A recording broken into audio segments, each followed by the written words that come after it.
Okay, everything's hooked up and ready to go, and this gives me a good reason to run this old tube monitor that I almost never use anymore. Still works perfectly, just needs to be cleaned obviously, as you can see by little spots over there. But yeah, well, I only use this once in a blue moon, so why not? Alright, let's see what happens here. Now I should get a post error if the video card is no good. So let's see what we got here. So 3, 2, 1. Okay, it's starting up. Drives are okay.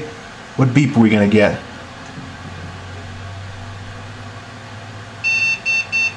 We've got a post error. Now, one of the things I've always liked about this motherboard is that you can actually hook up speakers to the built-in audio, and it'll actually say over the speakers what the error is if there's a post code. So let's see. I'll bet it's something to do with VGA. Get the reset on that. Wait for it to fail its post. Let's see what the speakers say.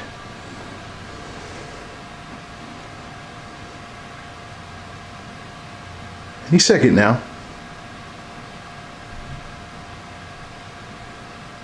Takes a while. System failed VGA test. Well, there's our cue. Time to get that video card replaced. Okay, Stalker card is out, and this card is officially fried. Sad, because I usually have very good luck with Asus stuff. Alright, let's try this again. Get the speakers ready to go in case there's another post error, but I'm not expecting there to be one this time because I knew that video card was no good, but I've already run this before with the video card I've just put in. And that was when I found out the battery was dead and all the optical drives weren't working right and stuff like that. But okay, let's fire this up. Take 2.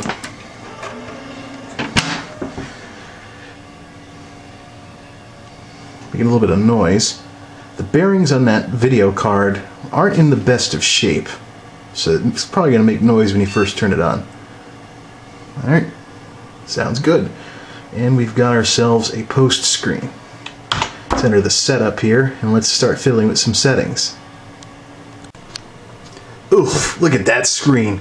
Nasty flicker problem. I may have to go get the flat screen, but Saturday, January 1st, 2005. Oh, this flicker's bugging the heck out of me.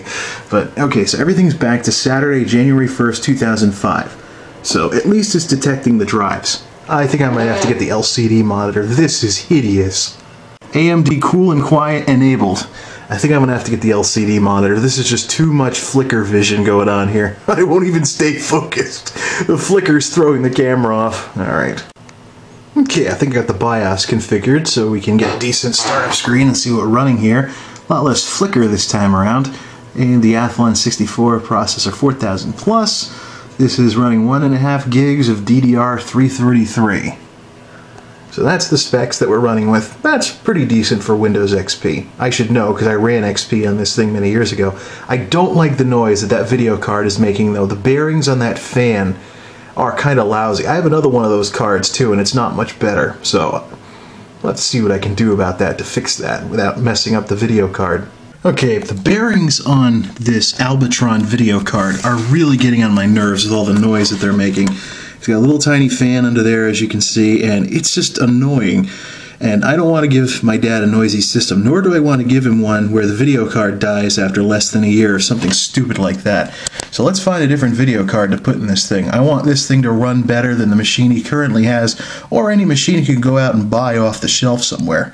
So let's swap it for something better. Okay, so let's use this card, this old GeForce from before I switched to all Radeons. It's got a nice big fan, so lower RPMs and hopefully lower noise. And I don't think there's any problems with the bearings on this fan, unlike that thing. Okay, the Asus card is in. Now let's hear the difference sound-wise with this thing. After the drive stopped making lots of noise. Nice. Nice and quiet. There's a drive in there that's whining louder than the fans are. Just the way we like it. And especially with how this case works acoustic-wise, where hard drive noise sounds kind of like a coffee pot percolating. And more flicker on the screen. Come on, quit testing the RAID. I don't even have any drives hooked up.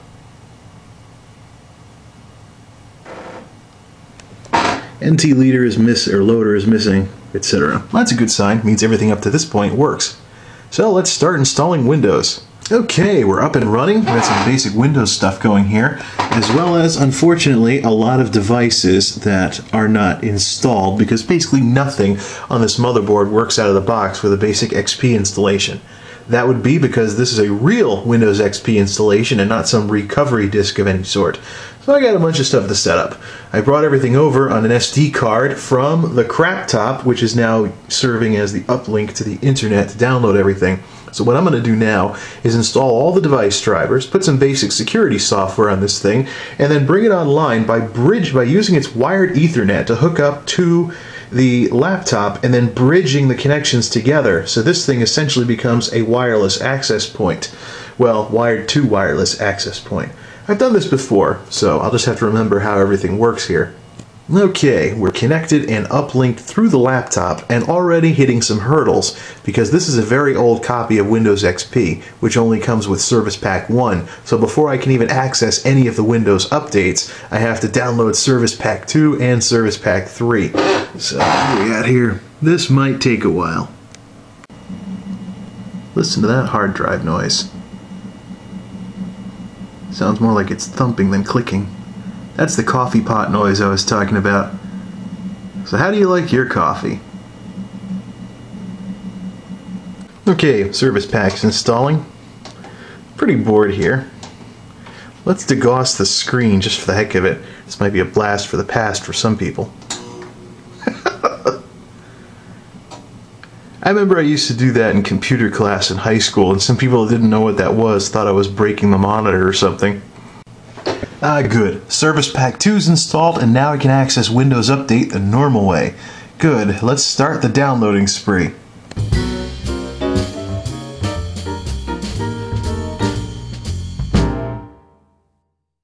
Well, last night I managed to finish installing a bunch of drivers and software and things like that.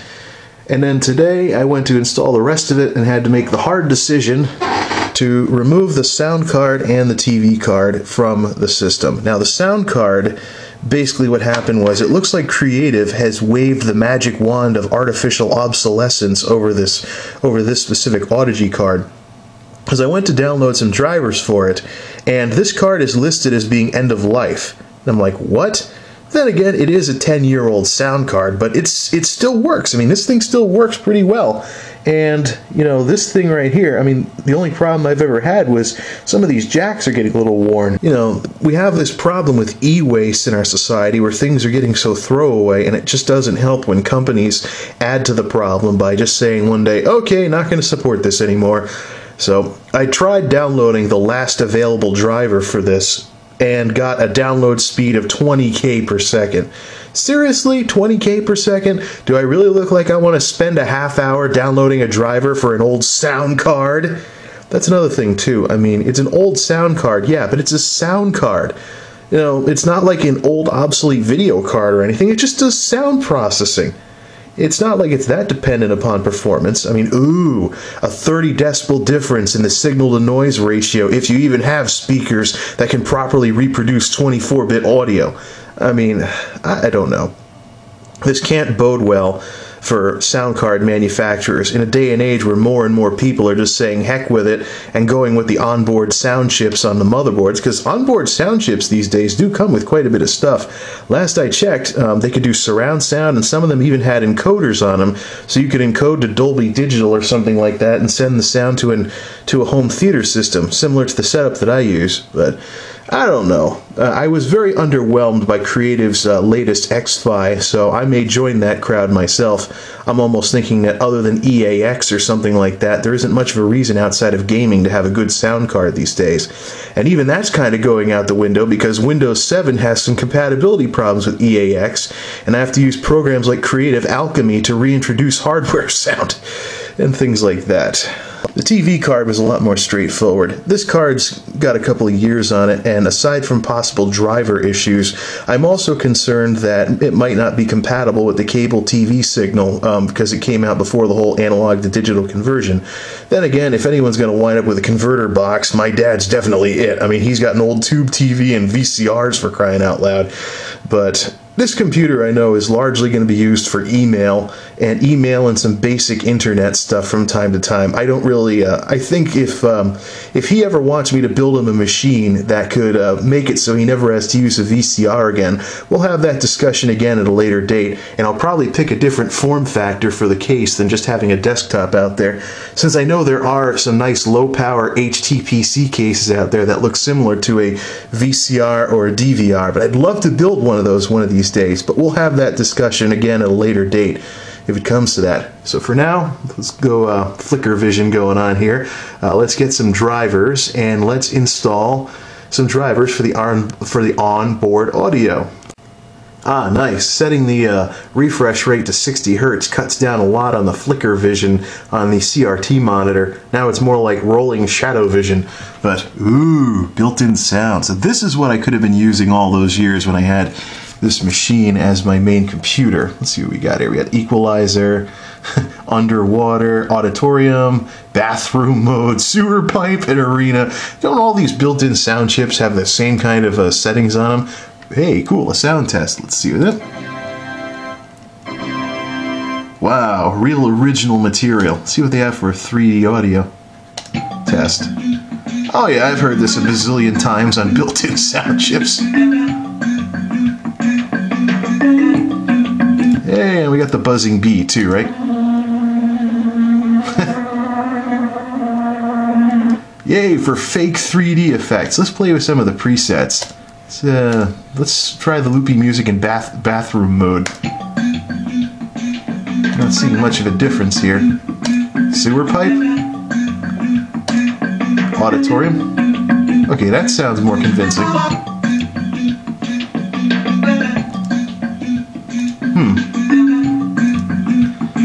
How about the actual speaker test? Who cares? Like, he's gonna be messing with the built-in sound effects on this anyways. Let's turn this off. No effects. There we go. Ugh.